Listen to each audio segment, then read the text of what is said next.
Պարոն Հարությունյան, ես ճիշտ եմ հասկանում, որ դուք հենց նոր ազգային ժողովի ամբիոնից մեր ժողովրդի մի մասին կամ մեծ մասին տգետ կամ անգրագետ որակեցիք։ Տիկին Գրիգորյան, ձեզ ժողովրդի մեծ մասը չի քվեարկել, մի խեղաթյուրեք պատգամավորի խոսքը։ Անկախ նրանից ով է քվեարկել, ով չի քվեարկել, եւ ես խնդրում եմ այլևս չարձագանքել իմ ելույթի ընթացքում։ Անկախ նրանից որևէ մեկը քվեարկել է թե չի քվեարկել, պարոն Հարությունյանը իր խոսքի մի կտորում փաստացի անվանարկում, որակում է տալիս մեր ժողովրդի մի մասին, նրանց անգրագետ ասել է, ու սա ասում է մարդ, ում կառավարության նիստի ժամանակ նստած, ինքն էլ այնտեղ խնդրում է մի արձագանքեք տեղից։ Ինքը նստած իր անմիջական ղեկավարն ասում է հետևյալը, որ մենք 7 տարի, թե 8 տարի արդեն լավ չեմ հիշում, 7 տարի նույն դասարանում ենք մնացել։ Կլինի դուք նախ տեղափոխվեք երկրորդ դասարան, հետո մտածեք մեր ժողովրդի ավելի լավ կրթություն ստանալու մասին։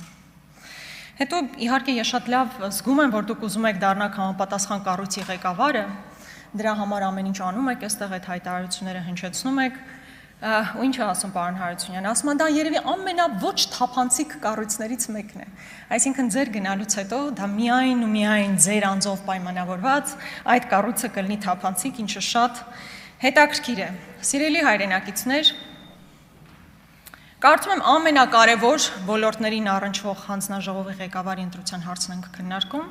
եւ այս ժամանակահատվածում բարձրացվեցին հարցեր, որոնց ես ahարկ եմ համարում անդրադառնալ, բայց հա, պարոն Հարությունյանի խոսքից եւս մի կտոր, որի մասին ընդհանրապես խոսվեց, վերջին մի քանի ելույթներում էլ խոսվեց, մասնավորապես բուհերի եւ ընդհանրապես կրթության ոլորտի քաղաքականացման վերաբերյալ։ Եվ ինչ հետաքրքիր սցենար է առաջարկում պարոն Հարությունյանը։ Ասում է, գիտեք, ելնելով այն կանխավարկածից, որ նախորդ իշխանության ներկայացուցիչները եւ իրենց ձեռքերը կարող էին վերցնել գիտական ուսումնական հաստատությունները, պետական բուհերը, որոշեցինք մենք դա վերցնենք, որպեսզի բուհերը չքաղաքականացվեն։ Եվ կարելի է այսպիսի պրիմիտիվ բանով մոտենալ հարցերին։ Այո, սիրելի հայրենակիցներ, մարդիկ ովքեր գալիս ու ասում էին, որ այլևս բուհերում ոչ մի քաղաքական ներգրավվածություն չպետք է լինի, այսօր մենք տեսնում ենք, որ բուհական համակարգում հոգաբարձությունների խորհրդի նախագահները ամենակարկառուն ԿՊ-ական ներկայացուցիչներն են։ Այն ամենը, ինչ պետք է հասկանալ ԿՊ-ական ապաքաղաքականացման պրոցեսից։ Հաջորդ հարցը, Տիկին Բաթոյան, այստեղ եք։ Երբ ես Իսահակ Գաբրելյանին հարցնում եմ, արդյոք ինքը որպես մեր ինքնության մաս հանդիսացող պատմամշակութային ժառանգության մաս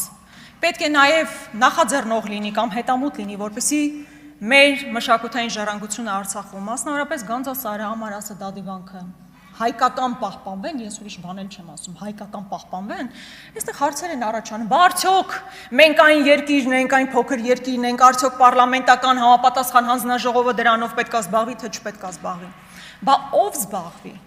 զբաղվի։ Գանձասարը միայն մեզ է հետաքրքիր, աշխարհի երեսին չկա երկրորդ ազգը, ում համար էական է Գանձասարի գոյությունը։ Միայն մեզ համար է էական, այստեղ նստած մարդիկ պետք է մտածեն, Գանձասարը հայկական կմնա, թե չի մնա։ Պարլամենտական երկրի համապատասխան հանձնաժողովի նախագահին այդ հարց ուղղելուց հետո մարդկանց մոտ հարց է առաջանում, արդյոք մենք այն մարդիկ ենք, ովքեր պետք է զբաղվեն դրանով, բա ով պետք է զբաղվի դրանով։ Կան միջազգային կառույցներ, կա ՅՈՒՆԵՍԿՕ, եւ պետք է նախաձեռնող լինել այդ բոլոր հարցերը բարձրաձայնելու համար։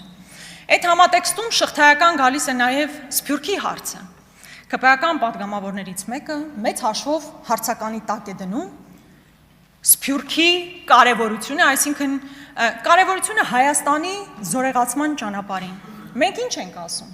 որ որքան ուժեղ է Սփյուռքը, անխուսափելիորեն ուժեղացնում է Հայաստանը։ Պարոն Եղոյանը, ասում են դա ինչ կապ ունի, հիմա Սփյուռքը, մեծ հաշվով Սփյուռքը գոյանում է Հայաստանի արտագաղթման բերումով եւ հետեւաբար մեզ թույլատնում է։ Սա դեռ երկար կարելի է քննարկել, թե որ համայնքում որտեղ ոնց, պարոն Եղոյան, այնտեղ հայտարարություն եք անում։ Ասում եք Սփյուռքը մեկ հեռախոսահամար չունի, ապա կենտրոնացված է։ Այս շատ ավելի լավ։ Նշանակում է լծակները թեն շատ ավելին։ Լծակները շատ ավելին են։ Երբ որ դուք կոնկրետ մարդկանց անուններ եք տալիս, օրինակ Մուրադ Փափազյանի անուն եք տալիս։ Ասում է Մուրադ Փափազյանը Մակրոնին, Ֆրանսիայի նախագահին բան է խնդրել եւ այդ բանն իրականացել է, տեսեք։ Ինչ ամոթ է։ Պարոն Եղիազարյան, պատկերացնում եք, եթե Հայաստանի եւ Սփյուռքի հարաբերություններն այնքան լավ էին, ես հիմա կասեմ։ Դուք եք մի ընդհատեք, պարոն։ Պատկերացնում եք, եթե Հայաստանի եւ Սփյուռքի հարաբերություններն այնքան լավ լինեին, որ պարոն Փափազյանը ոչ թե իր սեկտը փակելու մասին հարցադրումն աներ, այլ մեր պետական օրակարգը առաջ տաներ, ինչը մշտապես արել են։ Այլ բան, որ դուք այն մարդիկ, ովքեր մեր պետական շահը առաջ կարող են տանել նույնիսկ Ֆրանսիայի նախագահի կողքին, դուք ասում եք Հայաստան մի եկեք, դուք գործ չունեք Հայաստանի հետ։ Դա է խնդիրը։ Ու ես պատկերացնում եմ, թե Հնդկաստանում, Իռլանդիայում, Իսրայելում ինչ տարակուսանք կապրեին պարոն Եղոյանի ելույթը լսելիս, որովհետև Սփյուռքը այդ երկրների համար մեծագույն զենք է նաև Հայաստանի համար։ Հայաստանի Հանրապետություն Սփյուռք կապերի հաստատումը միայն օգնում է Հայաստանին եւ ոչ թե խանգարում։ Լավ, երբ կարող ենք, երբանից էս մեր մտածողությունը այսպես մուտացիայի ենթարկվեց։ Հաջորդ Պարոն Եղոյան, նախազգուշացում։ Դե լավ, ինձ հատուկ չի խանգարում, այդքան մի ընդհատեք։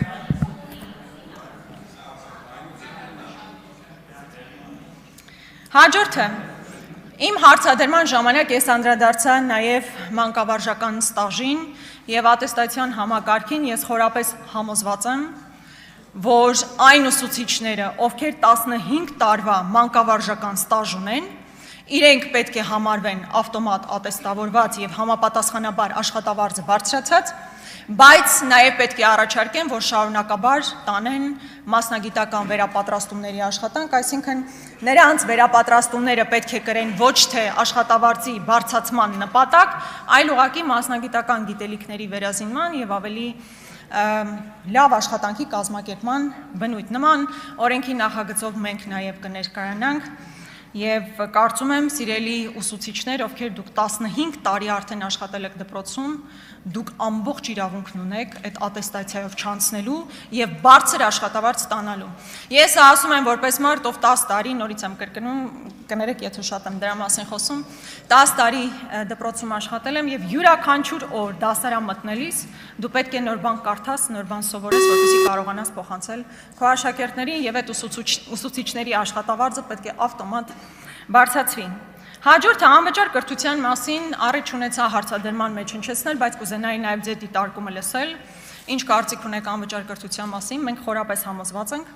որ Հայաստանի Հանրապետությունում բարձրագույն կրթությունը պետք է լինի անվճար։ Վերջերս մի ստատիստիկայի աչքով ընկավ, որ հրապարակվել էր, մասնավորապես այս տարի համալսարան ընդունվել է մոտ 9620 աշակերտ։ 21 թվականին համեմատության համար 17000 աշակերտ։ Այսինքն էականորեն նվազել է բուհ ընդունված մեր աշակերտների թիվը։ Եվ ես ունեմ բոլոր հիմքերը կարծելու, որ դա նաև պայմանավորված է սոցիալական կարգավիճակով։ Որովհետև եթե հանենք, թե տարիների ընթացքում որքան է աճել ուսման վճարը, էականորեն աճել է, հələ մի հատ պետք է հարցականի տակ դնել, թե դրանով հանդերձ որակը կրթության ինչպիսին է, բայց այն, որ կրթության ուսման վճարը էականորեն ավելացել է և դա պետք է վերափոխվի և Հայաստանի Հանրապետության յուրաքանչյուր ուսանող պետք է հնարավորություն ունենա նաև լավ առաջադիմություն ապահովելով անվճար կրթություն ստանա, սա միարժեք է։ Փակվող դպրոցների մասին, սրա մասին խոսեցինք, բայց մի տեսակ ակնհայտ բաները կարծես թե երկկողմանի հայացք ուղղվում դրան, ակնհայտ է, որ դպրոցը հիմա կա, ձեր կայացած որոշման հետևանքով այդ դպրոցը փակվելու է։ Այո, գնալու են աշակերտներն ուրիշ տեղ են սովորելու, բայց այդ գոյություն ունեցող դպրոցը փակվելու է։ Եվ այստեղ բազմաթիվ անգամ հնչեցված այդ հարցը, դա ռազմավարական հարց է, անվտանգության հարց է։ Եվ հատկապես այն դպրոցները, որտեղ իսկապես 50, 60, 70 աշակերտ են սովորում, կա ձևավորված ուսուցչական կոլեկտիվ, կա նորմալ կրթական գործընթաց, ինչ նպատակ կա այդ դպրոցը փակելու եւ այդ 50-60 աշակերտին ամեն օր տանել ուրիշ տեղ։ Իմաստը ո՞րն է դրա։ Մեխանիկական աշխատանք եք իրականացնել ուղղակի հարված հասնելով կրթական պրոցեսին եւ մասնավորապես սահմանամերձ բնակավայրի բնականոն կյանքին։ Դա միարժեք է։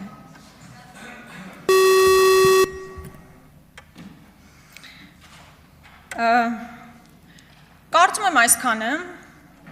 պարոն Գաբրելյան, ինչպես կարող եք գուշակել, մենք ձեր քվեարկությանը չենք մասնակցելու, ինչպես մնացած բոլոր դեպքերում, Եվ այս ոլորտը մեր ուշադրության ներքո է լինելու, որովհետև իսկապես կրթությունը, գիտությունը, մեր սփյուռքը եւ սպորտը Արայիկ Հարությունյանից հեռու բավականին մեծ ազդեցություն պետք է ունենան մեր ապագայի վրա։ Շնորհակալություն։ Շնորհակալություն։ Այստեղ ուղղակի երբ որ ասում եմ, որ սփյուռքը զենք է, ակամայից հիշում եմ, թե